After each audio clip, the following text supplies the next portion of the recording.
Hi friends, నమస్తే. Welcome to our channel. నా garden నా ప్రపంచం. ఏంటా చేపలు చూపిస్తుంది అనుకుంటున్నారా? ఈ చేపల్ని క్లీన్ చేయంగా వచ్చిన వేస్ట్ని మనం ఇప్పుడు కంపోస్ట్ చేసుకుందామండి. చూడండి, నేను చేపలన్నీ క్లీన్ చేసేసాను.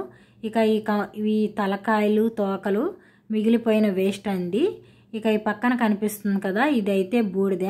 ఇక చేపలు జారిపోతూ ఉంటాయి కదా క్లీన్ చేసేటప్పుడు, దాన్ని పట్టుకోవడానికి ఇలా బూడిదనైతే రాసుకుంటాను. ఇంకా ఈ బూడిదైతే మన మొక్కలకు కూడా చాలా యూజ్ అవుతుంది కదా, దీన్ని కూడా వేస్ట్ చేయడం ఎందుకని ఇక ఈ కంపోస్ట్లోకి ఈ బూడిదని కూడా వాడుతున్నాను నేను. ఎలాంటి వాసన లేకుండా, పురుగులు లేకుండా ఈజీగా దీన్ని కంపోస్ట్ చేసుకోవచ్చు. కొంతమంది అయితే బెల్లం వేసి కంపోస్ట్ లాగా చేస్తారండి. అలా చేయడం వల్ల అది ఒక డబ్బాలో పెడతాం కదా, అప్పుడు చాలా బ్యాడ్ స్మెల్ అయితే వస్తుంది. మేము ఈ విధంగా చేసి ఒకసారి ఆ స్మెల్ తట్టుకోలేక దాన్ని పడేసాము.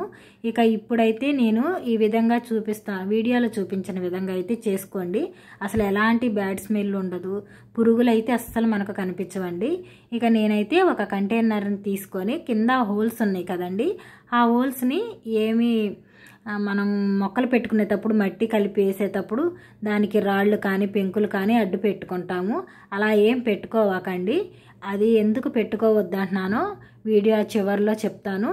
ఇక ఒక లేయర్ అయితే ఎండుటాకులు వేసాను, ఇంకా పైన అయితే మట్టి వేస్తున్నాను. దాని మీద మళ్ళీ ఇంకొక లేయరు ఎండుటాకులు వేస్తానండి.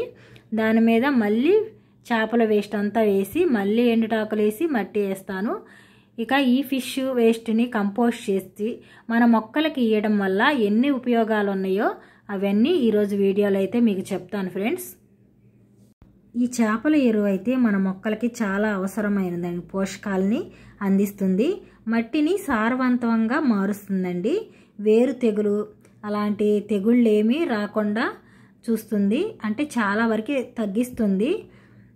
ఇంకా వేరు బలంగా ఆరోగ్యంగా పెరగడానికైతే సహాయపడుతుంది. ఈ చేపల ఎరువు మన మొక్కలకి ఇవ్వటం వల్ల నత్రజనిని, ఫాస్ఫరస్ని, పొటాషియం ఇలాంటి సూక్ష్మ పోషకాలన్నీ మన మొక్కలకైతే అందిస్తాము.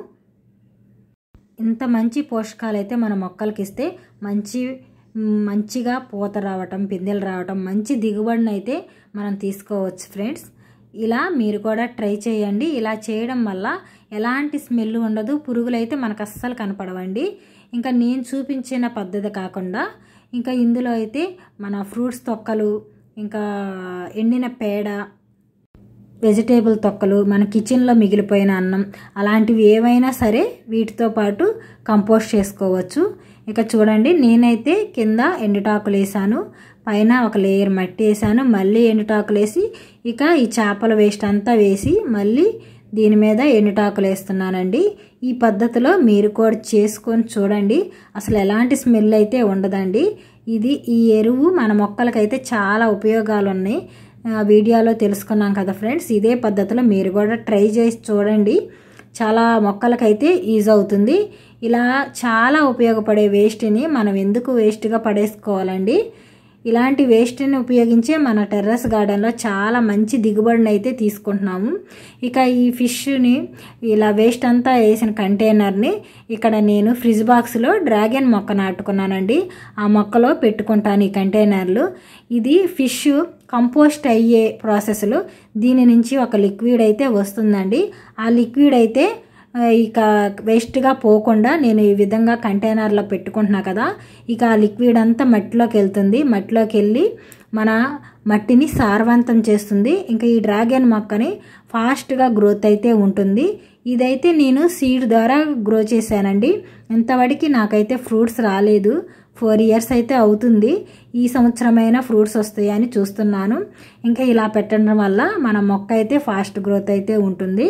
ఇక నా వీడియో కానీ మీ అందరికీ నచ్చినట్టయితే లైక్ చేయండి, వీడియో ఎలా ఉందో కామెంట్ చేయండి. ఈ వీడియోని మీ ఫ్రెండ్స్కి, మీ రిలేటివ్స్కి షేర్ చేయండి. Bye friends.